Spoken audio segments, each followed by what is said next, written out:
یہ جو پانچواں پیریڈ ہے کلاس، اس میں جو امپورٹنٹ کام ہوئے ہیں ان میں شروحات حدیث ہے، اصول حدیث ہے، رجال حدیث ہے۔ رجال حدیث کی یہ جو کتابیں میں نے انڈر لائن کی ہوئی ہیں، یہ اکثر پیپر میں پوچھی جاتی ہیں کہ امام ابو یوسف کی، امام یوسف مزی کی جو کتاب ہے اس کا کیا نام ہے، تو ان کا نام ہے تہذیب الکمال۔ امام یوسف قرضاوی اور ہیں، امام یوسف مزی اور ہیں، ٹھیک ہے، تو یہ آپ نے ذہن میں یاد رکھنا ہے ان کا ڈفرنس۔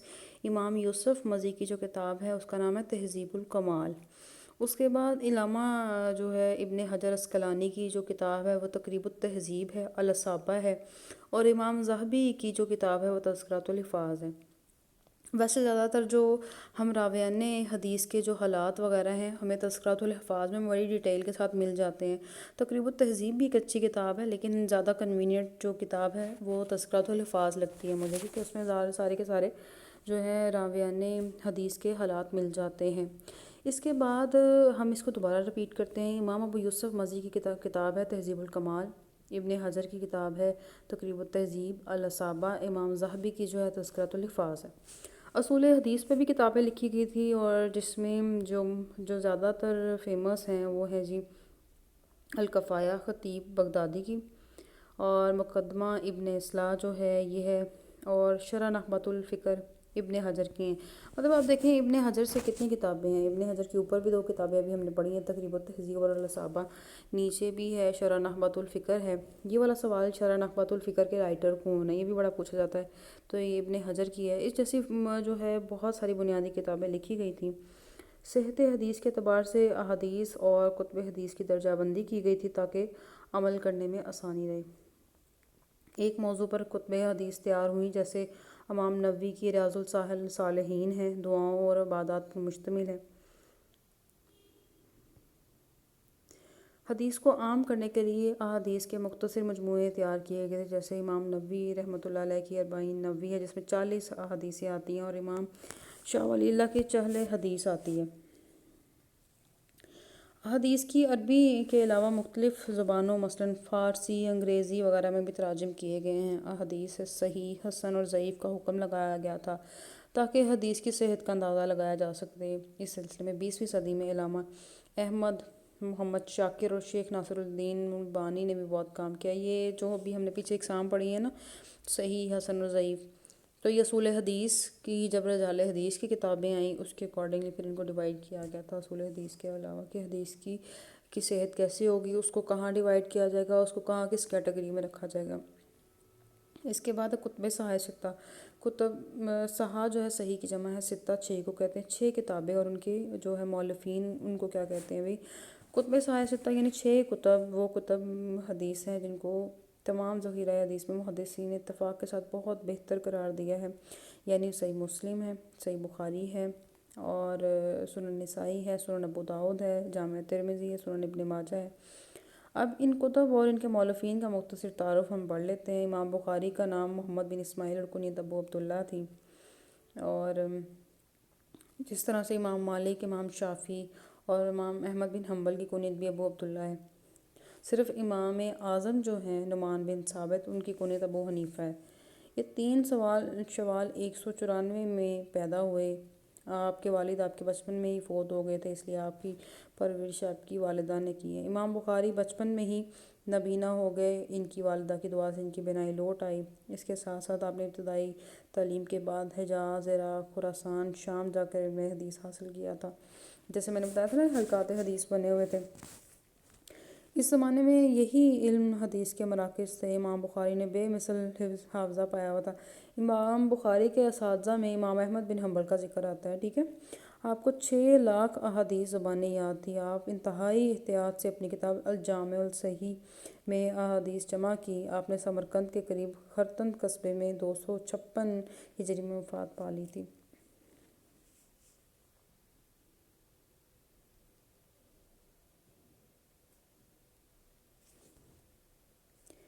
اس کے بعد ہے کہ جو نیکسٹ ہے امام مسلم ہے، تو امام مسلم، ان کا نام مسلم بن حجاج قشیری نیشاپوری رحمۃ اللہ علیہ ہے۔ آپ نے 202 ہجری یا 206 ہجری میں نیشاپور میں آپ پیدا ہوئے تھے۔ آپ نے 12 سال کی عمر میں علم حدیث کا اصول شروع کیا۔ اس سلسلے میں عراق، مصر، بغداد، بصرہ اور بلخ کے آپ کے اساتذہ میں امام بخاری آتے ہیں اور امام احمد بن حنبل آتے ہیں. ٹھیک ہے جی.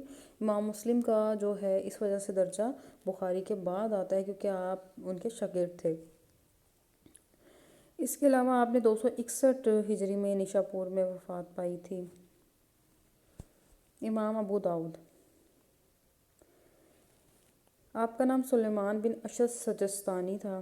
ابو داؤد کنیت ہے. آپ نے 202 ہجری میں سجستان میں آپ پیدا ہوئے تھے. یہ موجودہ افغانستان میں واقع ہے. آپ نے اصول علم حدیث کے سلسلے میں بہت ساری مصیبتیں اٹھائی تھیں اور سفر کی. آپ کو 5 لاکھ احادیثیں زبانی یاد تھیں. ان میں سے 4800 روایات چن کر آپ نے سنن ابی داؤد میں مرتب کی تھی. سنن ابو داؤد سمجھتے ہیں نا، جو حدیث کی کتاب ہے اور جو فقہی طرز پہ ہے. اس کے بعد امام ترمذی، آپ کا پورا نام محمد بن عیسیٰ اور کنیت ابو عیسیٰ تھی. آپ نے 209 ہجری میں ترمذ شہر میں پیدا ہوئے تھے. آپ نے امام بخاری، امام مسلم، امام داؤد سے علم حدیث حاصل کیا. یہ جو پہلے تینوں امام آئے ہیں، امام بخاری، امام مسلم، امام ابو داؤد، ان سے تعلیم کس نے حاصل کی ہے؟ امام ترمذی نے. تو ٹھیک ہے، ان کی جو وفات ہے آپ نے 279 ہجری میں وفات پائی تھی. اور امام نسائی، امام عبدالرحمن احمد بن شعیب نسائی 214 ہجری میں شہر نسا میں پیدا ہوئے تھے. آپ پہلے مصر اور پہلے شام میں قیام پذیر تھے. آپ امام ابو داؤد کے شاگرد تھے. آپ نے کس سے تعلیم حاصل کی؟ امام ابو داؤد سے. امام ترمذی نے بھی امام ابو داؤد سے تعلیم حاصل کی ہے. امام بخاری کے جو استاد ہیں وہ امام احمد بن حنبل ہیں. امام نسائی بہت دیندار آدمی تھے. سنن نسائی میں کل 5761 احادیث موجود ہیں. آپ حضرت علی کے بہت مداح تھے. انہوں نے مناقب علی پر بھی کتاب لکھی. وہ شام میں مناقب علی بیان کر رہے تھے کہ مخالفین علی نے آپ کو مار مار کے شہید کر دیا. اس کے بعد امام ابن ماجہ آ جاتے ہیں. ان کا نام محمد بن یزید المعروف ابن ماجہ اور کنیت ابو عبداللہ تھی. دیکھیں محمد بن یزید بیسیکلی دیکھیں نام جو ہے نا اس کا مطلب فراوانی ہوتی ہے، لیکن اب تو خیر اس کے ساتھ ایک ایسا واقعہ اٹیچ ہے کہ اسلامی ہسٹری کا کہ ہمیں یہ جو ہے برا لگتا ہے. یہ ایران کے مشہور شہر قزوین میں 209 ہجری میں پیدا ہوئے تھے. آپ نے حصول علم میں بہت محنت کی اور دور دراز کے سفر اختیار کیے. لاکھوں احادیث جو ہیں آپ کو زبانی یاد تھیں. آپ کی کتاب میں 4000 احادیثیں. 271 ہجری میں آپ نے وفات پائی. فقہی ترتیب اور آسانی کے لحاظ سے یہ کتاب سب سے زیادہ بیسٹ ہے، بہتر ہے. اس کے علاوہ سنن ابی داؤد بھی بیسٹ ہے. شیعہ کتب میں آ جاتی ہیں الکافی، یہ محمد بن یعقوب کی ہے کتاب الکافی. اور پھر من لا یحذر الفقہ، یہ کتاب ہے جی محمد بن علی بن حنین بن موسیٰ، ان کی کتاب ہے. الاستبصار جو ہے یہ شیخ محمد بن علی توسی کی ہے. اور تہذیب الاحکام یہ بھی شیخ محمد بن علی توسی کی کتاب ہے. شیعہ کتب ہے احادیث. ٹھیک ہے، اس پہ جو احادیثیں جمع کی گئی ہیں بیسیکلی یہاں پہ اہل بیت سے جو احادیثیں روایت کی گئی ہیں ان کو جمع کیا گیا ہے. کتب حدیث کی اقسام، سب سے پہلے آتا ہے جی جامعہ حدیث. وہ کتاب ہے جس میں تمام احادیث کی تمام قسم کی احادیثیں موجود ہوں گی، جیسے جامعہ ترمذی، یعنی ہر ٹاپک پہ المختصر. کوئی ایسا نہ ہو کہ جس میں جس طرح سے جتنے بھی معاشرتی مسائل ہیں، معاشی مسائل ہیں، دینی اور اس طرح کے امور، ان میں ہر المختصر طلاق، نکاح اور شادی بیاہ کے معاملات اور کتاب الوضو، کتاب البیع، کتاب النماز، ہر طرح کی آپ کو حدیث جو ہے مل جائے گی. سنن کی جو ہے نا ترتیب، یہ چیپٹرائزیشن جو ہوتی ہے یہ فقہی طرز پہ ہوتی ہے. یعنی اس میں صرف وہ والی احادیثیں اکٹھی کی گئی ہیں جو کہ شریعت سے ریلیٹڈ ہیں، یعنی جن میں آگاہی حاصل کرنا تمام مسلمانوں کے لیے بہت ضروری ہے. جیسے کہ تقریباً اس میں 8 چیپٹرز ہوتے ہیں: طہارت، صلاۃ، زکوٰۃ، صوم، حج، جہاد، نکاح، طلاق وغیرہ کے ابواب. یعنی آپ یہ دیکھ سکتے ہیں یہ وہ والے ٹاپکس ہیں، وہ والے موضوع ہیں جن کے بارے میں شرعی مسائل زیادہ ہوتے ہیں. مسند یہ وہ کتاب ہے، وہ حدیث کی کتاب ہے جن میں صحابہ کے ناموں کے تحت سے مختلف قسم کی احادیثیں، یعنی جو لنکس ہیں، جو نسبت ہے، وہ کون سی ہیں؟ وہ صحابہ کی طرف دی گئی ہیں. تو اس سے مسند احمد ہے. مسند احمد میں 36,000 احادیثیں آتی ہیں.